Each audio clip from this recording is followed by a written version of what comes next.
96 करोड़ रुपए की संपत्ति, पत्नी के नाम 102 करोड़ रुपए, करोड़ों का दान, करोड़ों का कर्ज और 8 आपराधिक मामले। ये कहानी किसी बड़े उद्योगपति की नहीं बल्कि उस शख्स की है जिसने बिहार की सबसे चर्चित सीटों में से एक बांकेपुर पर अपनी बीजेपी के किले को ध्वस्त कर दिया है। चुनावी रणनीतिकार से नेता बने प्रशांत किशोर ने अपनी पहली चुनावी परीक्षा में बड़ी जीत दर्ज की, लेकिन इस जीत के बाद अब सबसे ज्यादा चर्चा उनकी राजनीति की नहीं बल्कि उनकी दौलत की हो रही है। आखिर प्रशांत किशोर ने कितने अमीर हैं, उनकी पत्नी उनसे ज्यादा संपन्न कैसे हैं, उनके पास कहां कहां संपत्ति है और आखिर उन पर करोड़ रुपए का कर्ज क्यों है। आइए जानते हैं चुनावी हलफनामे में दर्ज पूरी कहानी। बिहार की राजनीति में बांकेपुर उपचुनाव ने एक नया अध्याय लिख दिया है।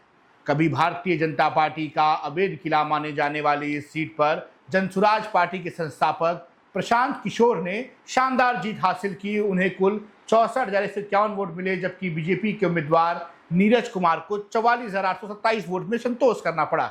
यानी प्रशांत किशोर ने 19,324 वोटों के बड़े अंतर से जीत दर्ज की है। ये सीट बीजेपी के राष्ट्रीय अध्यक्ष नितिन नवीन के राज्यसभा जाने के बाद खाली हुई थी और माना जा रहा था कि बीजेपी यहां आसानी से जीत जाएगी, लेकिन नतीजों ने सभी राजनीतिक समीकरण बदल दिए हैं। जीत के बाद अब प्रशांत किशोर का चुनावी हलफनामा चर्चा का विषय बना हुआ है। हलफनामे के मुताबिक प्रशांत किशोर ने अपनी कुल संपत्ति 96 करोड़ 6 लाख रुपए घोषित की है, लेकिन इससे भी ज्यादा चौंकाने वाली बात यह है उनकी पत्नी डॉक्टर जानवी दास के पास 101 करोड़ रुपए 93 लाख रुपए की संपत्ति, यानी पति से भी अधिक संपत्ति उनकी पत्नी के नाम दर्ज है। अगर चल संपत्ति की बात करें तो प्रशांत किशोर के पास 22 करोड़ 19 लाख रुपए की चल संपत्ति है, जबकि डॉक्टर जानवी दास के पास 79 करोड़ 51 लाख रुपए की चल संपत्ति है। नकदी के रूप में प्रशांत किशोर के पास सिर्फ 65,570 रुपए हैं, जबकि उनकी पत्नी के पास लगभग 1,95,000 रुपए नगद हैं।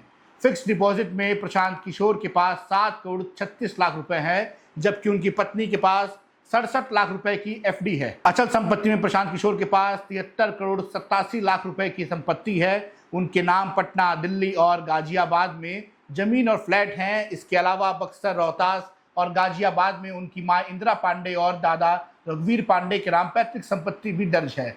वहीं डॉक्टर जानवी दास के पास असम के दिसपुर और गुवाहाटी के अपार्टमेंट हैं। नोएडा में भी उनका एक फ्लैट है जिसका कब्जा अभी मिलना बाकी है। दिलचस्प बात यह है कि करोड़ों रुपए की संपत्ति रखने वाले प्रशांत किशोर के पास केवल 0.6 ग्राम का एक गोल्ड रिंग है, जिसकी कीमत करीब 1,35,000 रुपए बताई गई है। दूसरी ओर उनकी पत्नी के पास 475 ग्राम सोना और 200 ग्राम चांदी है, जिसकी कुल कीमत लगभग 64,98,000 रुपए है। अब बात करते हैं उस महिला की जिनकी संपत्ति आज चर्चा का विषय बनी हुई है। डॉक्टर जानवी दास मूल रूप से असम की रहने वाली हैं और पेशे से डॉक्टर हैं।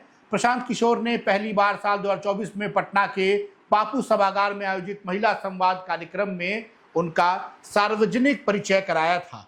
चुनावी हलफनामे के अनुसार वह नई दिल्ली के अपोलो इंद्रप्रस्थ अस्पताल में सीनियर एडवाइजर स्पेशल प्रोजेक्ट्स के पद पर कार्यरत हैं। प्रशांत किशोर ने 2 अक्टूबर 2024 को जनसुराज पार्टी की शुरुआत की थी। सितंबर 2025 में उन्होंने दावा किया था कि पिछले 3 वर्षों में उन्होंने उनसे भी जुड़ी संस्थाओं से चुनावी कंसल्टेंसी के जरिए 241 करोड़ रुपए कमाए। इस कमाई पर उन्होंने लगभग 30 करोड़ 95 लाख रुपए जीएसटी और 20 करोड़ रुपए आयकर के रूप में जमा किए हैं। इतना ही नहीं, उन्होंने अपनी पार्टी जनसुराज को 98 करोड़ 75 लाख रुपए का दान देने का भी दावा किया है। हलफनामे के मुताबिक प्रशांत किशोर पर 5 करोड़ 70 लाख रुपए का कर्ज है, जबकि उनकी पत्नी पर लगभग 55 लाख रुपए का कर्ज है। आयकर रिकॉर्ड के अनुसार वर्ष 2020-21 से 2024-25 के बीच प्रशांत किशोर ने 4 करोड़ 45 लाख रुपए आयकर चुकाया, जबकि उनकी पत्नी ने इसी अवधि में 32 लाख 2,000 रुपए टैक्स जमा किया। वहीं जीएसटी के रूप में भी उन्होंने करोड़ों रुपए सरकार को दिए हैं। चुनावी हलफनामे में यह भी बताया गया कि प्रशांत किशोर के खिलाफ कुल 8 आपराधिक मुकदमे दर्ज हैं। ये मामले पटना, सहरसा, बेतिया और मुजफ्फरपुर में दर्ज हैं। हालांकि इनमें से किसी भी मामले में अब तक अदालत द्वारा आरोप तय नहीं किए गए हैं। शिक्षा की बात करें तो प्रशांत किशोर ने बक्सर से 10वीं, पटना साइंस कॉलेज से 12वीं की पढ़ाई पूरी की। इसके बाद उन्होंने लखनऊ विश्वविद्यालय से बीबीए और फिर हैदराबाद से हेल्थ केयर मैनेजमेंट में मास्टर डिग्री हासिल की है।